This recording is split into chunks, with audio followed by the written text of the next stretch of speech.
Welcome to the AEW Collision post show. It's your boy AB from DET. And that ball bro from the Boogie Down. Solid AEW Collision on a Saturday night. Let's get into it with this tag team #1 contenders match. The Young Bucks, Matthew and Nicholas, going against Bishop Khan and Toa Leona, aka GOA. And unfortunately, our brothers in the demand didn't get the job done as the Young Bucks pick up the win and now are the #1 contenders for the AEW World Tag Team titles. Barbaro, how'd you like to start with this tag team match? I like the contrast in styles between the Young Bucks and the GOA. I mean, listen, you got your high flyers in the Bucks, and you got your two tanks in Toa and Bishop. I mean, listen, these guys continue to impress every time they step in the ring. And I mean, listen, it was cool a few weeks ago when Toa hit that moonsault on the apron, the outside a couple weeks ago. This one, he didn't get the full rotation, but he still did. It still got the job done. Didn't get full damage, but it did what it did. But like I said, these guys continue to impress. I mean, they hung in there with one of the greatest tag teams of all time, that being the Young Bucks. But as good as they are, they're not there yet, which is totally fine. It's not their time yet. I mean, listen, they still have so much wisdom to soak up from our fellow Bald King, that being Ricochet. So, their time will come, but it's just not yet. I mean, the Young Bucks are still on a whole different level. I mean, they got the experience, and like I said, they're on a roll right now. They pick up the win with the Meltzer driver 1, 2, 3. It'll be them and the Rascals, 2 of the 3 teams, and we got a wild card team. And you know what, man? A lot of predictions I see out there. Some people say, is it Cope and Christian gonna come back, be that wild card team? I don't know, man. You know what? Gut feeling. I'm gonna just throw this out there, yo. You know what we need? We need on that Wednesday nights, what everyone can use on Wednesday nights? Shots. What we want? Yes. Shot. Yes. I say Private Party's gonna come back. That triple threat for the #1 contention for the tag title. Private Party, Young Bucks, and the Rascals. Woo, man, that will set the IWC on fire in a great way, man. I hope so. Fingers crossed on that one. We shall see. Another match being booked is the AEW Women's World Title match. Tekla and Chris Statlander in the ring. They make it official. It's going to be a strap match, but Tekla and her girls get the upper hand over Chris Statlander, laying her out cold. Tekla, as you see there at the bottom, standing tall with the AEW Women's Title. Not looking too bad on her, if I might add. But how'd you feel about the announcement of the strap match? And supposedly we're going to get Straplander, so Chris says, at this match. How you feel about it, bro? I like a good stipulation match, and I got to look back in the archives. This might be the first ever strap match between two, in a women's match. I got to look that up. I mean, listen, I think if anyone's going to pull it off, I think it's Tekla and Straplander. Let's get that right. I mean, if they give it enough time, this match can be absolutely great. It'll be brutal. There's great heat between them. I think it'll be great. And like you said, that belt does look good on Tekla. And you know what? I think Wednesday she will pull it off. I think she will be more violent, more gruesome in this match. I mean, which I think bodes well in her favor. I think Tekla will walk out of there with the women's world title, with the women's world championship right there, and then thus kicks off the era of the Toxic One. I think Tekla pulls off the upset. We shall see how that one goes. Next up, Kevin Knight versus Scorpio Sky. This was a damn good match. The OG versus the youngin, the wet, still wet behind the ears, Kevin Knight.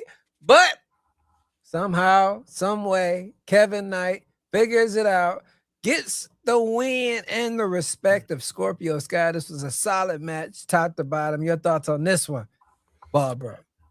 I mean, good match. Like you said, great I think it's a great contrast between the OG, the day one veteran Scorpio Sky, and like I said, the up and comer and Kevin Knight.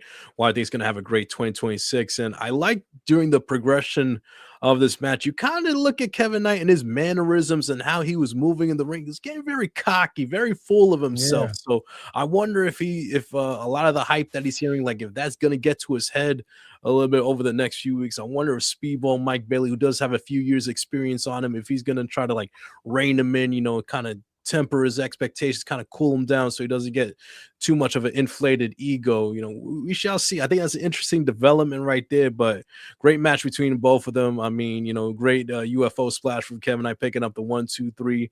And like I said, there's big things in store for Kevin, for the Jet this year. But like I said, you know what, will this success and all the noise of how much of a great prospect is, will that get to his head? Will that get in his way of future success? We shall see in the near future. Definitely. Next up, we get a segment with Hook talking about how Samoa Joe is out and he has been appointed the member of the leader, I should say, of the Ops. What is the Ops? You got Joe Hurt, you got Royce Keys in WWE. It's just you and Shibata. So you're Shibata's leader? I don't understand that. But Hook says he's the leader of the Ops. How you feel about this one, Ball? Just shout out to my podcast co-host, Wrestling Mark on Twitter, who I think said it fine, like that we haven't seen a downgrade in a leader of a popular faction since Solo Sikoa took over for the bloodline when Roman was out. I mean, respectfully, and isn't it crazy that both Solo and Hook took over for guys named Joe? That's a crazy coincidence in the world right there. I mean, look, I wish the kid nothing but the best, future success. But as far as like he's the one in charge of the Ops, like I said, what is the Ops? It's just him and Shibata now. Joe out with injury. Royce Keys, good luck in the WWE. But it's like it's just them two. I mean, the Ops are not operational right now. We'll see what happens. But I mean, I don't know if he's ready for this role right now, but I mean, hey, listen, it's trial by fire, and this growing roster in AEW, man, you better keep up or you're going to get left behind. Definitely. One lady who's been keeping it up, Mina Shirakawa, she shines again tonight, defeating Viva Man. This was just a setup match for what she's got coming down the future. Afterwards, a little stare down with her and Marina Shafir as she was headed to the ring for her match. But how you feel about Mina Shirakawa versus Viva? Match was all right. It was good. They got some history, back at Stardom as former tag team partners themselves. So, they had good chemistry. It was good action. And, it was a good reminder that even though the Timeless Love Bombs are a good team, like Mina could shine on her own in singles competition. And like I said, after the match, we'll see where things go with her Marina Shafir. I mean, Marina got bigger concerns on her head literally for that mixed tag match right next weekend in Australia. But we'll see how that goes. Does Mina play a role in that decision in Australia? How things turn out, we shall see. But I mean, more singles matches from Mina is never a bad thing. Not at all. Quick question for you. Are you a fan of the Brawling Birds? I'm talking Alex Windsor and Jamie Hayter, who hits hard, the newly formed women's tag team. I mean, I'm a fan of both of them, like obviously individually, and as a team, I'm interested to see what happens with it. At least I like the fact that Tony Khan and AEW, they're putting a focus on the women's tag team division. They're forming more teams. I mean, listen, unfortunately, not everyone could go for singles or mid-card gold. So, you have the tag division, it gives them opportunities to get more TV time and more shine right there. We've seen the vignettes the past few weeks. So, I mean, it seems like they have good chemistry, that they get along, fine, but, we'll see what happens when they get in the ring. And I think they complement each other pretty well. I mean, Hayter's the power side of the team, and I think Windsor's the more technical side. So I think they'll mesh together fine. And the name itself, I like the Brawling Birds, but I don't know why every time I think Brawling Birds, I think of that wrestling episode Always Sunny in Philly, where the guys are dressed up in the eagle outfits in the wrestling ring, like going around. But I mean, we'll see. I like the vignette so far, and I think they'll do good when they start in the competing in the tag team division. We shall see. Next up, the Toxic Spider. She was talking that talk earlier in the show, And now she's walking the walk as she defeats Brittany Brooks. Damn good match. These ladies showed out. But Tekla, man, she is just rising to the occasion. Her numbers being called. And she's showing up and showing out. But your thoughts on this match with Tekla picking up the win?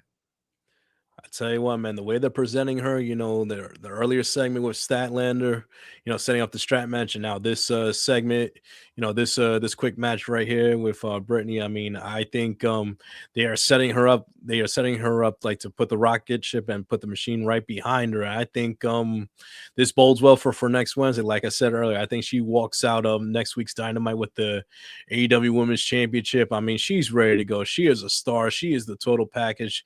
She could talk. She has charisma, like just that we rarely see in any professional today. I mean, she could obviously go in the ring, and she just has like a different presence and a different aura that we don't see a lot of today. She's unique in her own way, and then which helps her stand out and helps her like connect with the crowd. So I think it's time to belt up Tekla next week. I love Statlander, but I mean, listen, when you got just an absolute future star right here in Tekla, I say like the time is to strike now, and let's belt her up and see where she goes from there. Definitely. She's on fire right now. World title match right around the corner. Sky is the absolute limit for Tekla right now. Next up, crazy 8-man parking lot fight. Eddie Kingston, Ortiz, and the Rascals defeat the Grizzled Young Veterans and Big Bill and Brian Keith. This match was all over the place. Limousines, trash cans, a little bit of everything. But Eddie Kingston, he gets the pin on top of the limousine. They get the dub. How'd you feel about this chaotic match, Bob, bro? Listen, the team of Kingston, Ortiz, and the Rascals, this basically reminds you like if me and my brother linked up with our two uncles and we went to go fight the other family like across the street. That's what this felt like right here. I mean, it was a family affair against just some random dudes that they got problem with at the bar. So they were like, yo, we linking up Friday, Saturday night, and we're gonna go fuck them up on top of the parking lot in Vegas. And that's what they did. Like you said, Big Bill just choking slam people on the car windshields. I mean, you had 2x4s, just Big Bill. I thought he threw Desmond off the roof the way he threw him over that limo. I thought he threw him off the damn roof for a second. Right. You know what? You gotta appreciate that that both Desmond and Zachary Wentz. No, it was Zachary Wentz and Brian Keefe. I think they had a medication break in that limo in there. You saw the smoke coming. They got a little medicated in between, so they got that second win. You want to say, but I like the match, and yeah, man, it was good. It was fun. It was chaotic. I mean, Kingston, like, I don't know if he does it intentionally, but he's like just one of the funniest motherfuckers. Like, he takes that bump and on the cars, and it's like death every time he he sells it. He picks up the pinfall victory, and then afterwards they all get medicated. Afterwards, Right. It's Vegas. Good times. Yeah, good times indeed. Good times. The main event, 3-way match: Cesaro versus who? Tommaso. What I tell you, Brian Claudio Castagnoli. There you go, man. There we go. Let's put some respect on his name. Claudio Castagnoli. Roderick Strong versus the champ, Tommaso Ciampa. This was a damn good match. Ciampa, he's been on fire since he came back, or since he joined AEW, I should say. He's killing it. TNT champion gets the win here over these two great veterans. He is still TNT championship, but what's most importantly is what's next in the scope for him as Kyle comes out. And I ain't talking about Kyle O'Reilly. I'm talking about the proto star. Kyle Fletcher comes out, makes his case known. Next week, we're getting it. Ciampa versus Fletcher for the TNT title on Dynamite. Bro, how you think about this match and the setup for the Dynamite match after? I mean, listen, this match was amazing right here. I mean, all three of these are just like, man, this is like a Ring of Honor reunion right here, like mixed with an NXT Black and Gold reunion. I love the stand up between Roddy and Ciampa. That brought me back to the old days of Undisputed Era versus DIY right there. I mean, these guys, even a decade later, they could still go. All three of them, they were just hitting hard. Like, Claudio is just a damn freak of nature. I mean, how you have Ciampa running to full speed and then just say, "Come here, baby," and then throw him on the announce table like nothing. I mean, I love the finish. By the way, you got Roddy having Claudio in the hit him with the and when he looks like he's about to pick the 1, 2, 3, and then Ciampa out of nowhere with the knee, just bang right on the chin of Roderick Strong. 1, 2, 3, retains the TNT title, but now we got him versus Kyle Fletcher. And listen, love the Protostar. He is up next. He is a future world champion. But I don't know, Mr. Protostar, are you ready for the Psycho Killer? I've seen this man put that NXT Black and Gold roster through hell back in there. Give up Mr. Johnny Gargano a phone call. He'll let you know that you are in for a rude awakening. I mean, like I said, you're the future, man. But this man, this bald-headed psychopath right here, he's gonna put you through the ringer on Wednesday, and it's gonna be a classic, man. A great clash of styles. I mean, listen, he might have like a whole lot of like salt in that beard right there, more salt than pepper. But man, he still got more pep to his step to go, and I don't know if the Protostar can handle it right now. Not yet. We shall see. That's the Wednesday coming up. It's gonna be a damn good one. But on a scale of 1 to 10 tonight, what you giving Dana or Collision? I should say, Barbara. I'm gonna give it an 8 out of 10. I mean, listen, it's Collision. We know what to expect. I mean, it's the wrestling show. I mean, it was some great wrestling tonight. You got a little story progression here and there. You got MGF cutting the promo in the back. Giving the preview of what to expect for his championship match next Saturday night in Australia. So we'll see how that goes. But I mean, I think it's great action all around from start to finish. We got some storyline progression, and yeah, Collision's on a good run right now. I give it an 8 out of 10. I'm around the same area. I'm about a 8.4 out of 10. Solid show. Nothing wrong with it. Everything went to the next level. Stories were told, and you got to see great professional wrestling. No complaints here. I guess that's it for us tonight with Collision. Any last words before we get out of here, Barbara? How much, man? Super Bowl tomorrow night.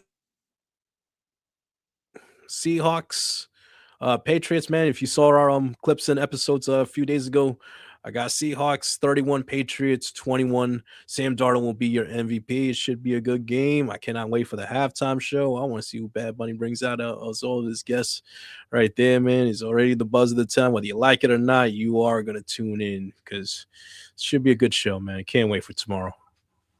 Me neither. I'll be streaming it all day. And like Bob Bro said, if you haven't already, go check our picks. You'll see I'm going with New England and Drake May as the MVP. And before we cut out, actually, we got to talk about the segment. We have to talk about with the mixed tag match in Australia, the hair versus hair match. I did a video earlier this week. I think everybody and their mama thinks it's probably going to be Wheeler Yuta who's going to get his head shaven. But I've had time to think, like, that's too obvious right there. It's too easy. That's too easy right there. I think all four of them are crazy enough to get the head shave. It's in Australia. It's in Tony Storm's hometown, home country. I would not put it past her to go to TK and said, I'll do it. Dude, I do not be surprised if next Saturday night Tony Storm gets her head shaved on national television. And if she does it, I want to run like Kurt Angle did when he got his head shaved. I want different wigs every week. I want her to try to wrestle in the wigs, and then they fall off every match and whatnot. I think her or Marina are getting. I think one of the women is getting shaved. Yeah, and I think Marina will pull it off great. I think she got the look, she got the attitude for it, but I think Tony Storm's going to get her head shaved, and that's going to be a holy sh moment right there. Definitely. Can't wait for that. Yeah. Can't wait. Tune in tomorrow. Super Bowl all next week. Professional wrestling. Till next time, though, it's been real. It's your boy ABE from DET. And I'm that ball bro for the Boogie Down. And you guys have been tuned in to the AEW Collision post show with the Holy Shhh Podcast. Peace.